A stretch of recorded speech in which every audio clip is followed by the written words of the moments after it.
Hello everyone, आज हम लोग ओबीजी का एक इम्पॉर्टेंट मेडिसिन के बारे में देखेंगे जिसका नाम है टोकोलाइटिक्स।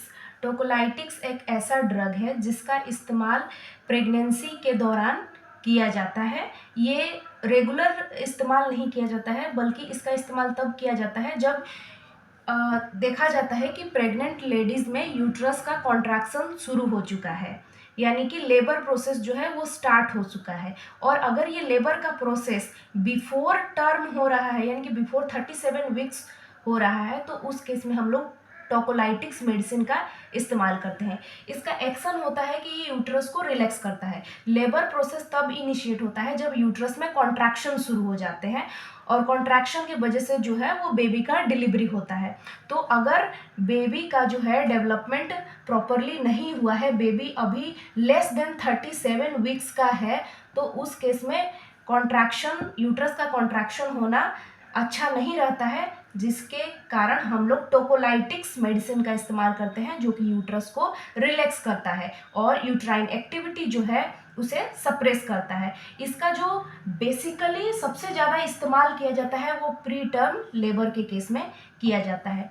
अगर इसके कुछ कॉन्ट्रा इंडिकेशन की बात करें तो कुछ disease condition, maternity disease condition like pre eclampsia, eclampsia, और अगर एक्टिव वेजाइनल ब्लीडिंग है या फिर इंट्रा यूट्राइन इन्फेक्शन, मदर को कोई कार्डियक डिजीज है या फिर प्लासेंटल एब्रॉप्शन का केस है, उस केस में हम लोग टोकोलाइटिक्स मेडिकेशन नहीं देते हैं। अगर हम लोग पीडियाट्रिक कॉन्ट्रा इंडिकेशन की बात करें, ये अभी तक हमने जितना भी कॉन्ट्रा इंडिकेशन देखा वो मैटरनल कंडीशन अगर इस टाइप का है तो हम टोकोलाइटिक्स मेडिसिन नहीं देते हैं। वही पीडियाट्रिक कंडीशन की बात करें, अगर बच्चा 37 वीक्स से ज़्यादा है तो उस टाइम बेबी डिलीवरी हो सकता है, तो उस केस में टोकोलाइटिक्स मेडिसिन का इस्तेमाल करने का ज़रूरत नहीं रहता है।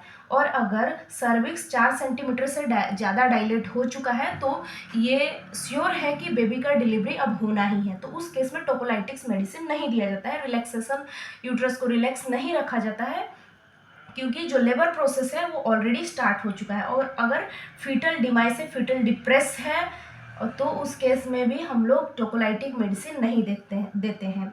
और IUGR, intra uterine growth restriction है बेबी का, तो उस केस में भी टोकोलाइटिक्स मेडिसिन नहीं दिया जाता है। ये हो गए टोकोलाइटिक्स के बेसिक यूजेस। तो सबसे ज़्यादा जो क्वेश्चन पूछा जाता है वो है कि टोकोलाइटिक्स मेडिसिन का इस्तेमाल किस केस में किया जाता है, तो ये प्री टर्म लेबर को रोकने के लिए टोकोलाइटिक्स मेडिसिन का इस्तेमाल किया जाता है।